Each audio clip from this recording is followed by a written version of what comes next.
you have a couple hundred channels with your new streaming TV service, you may find it challenging to scroll through dozens of channels to get to the one that you'd like to watch.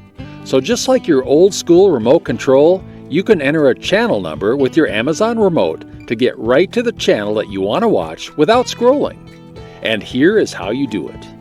From the on-screen channel guide, simply press and hold the center of your remote control ring to open up a channel number pad.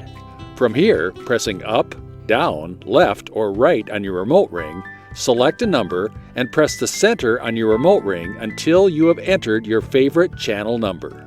Now use your remote ring controls to highlight Next, and then press the center of your remote ring, which will take you to the channel that you want to watch. And then just press play pause on your remote, and you're watching TV in seconds without scrolling through the channels.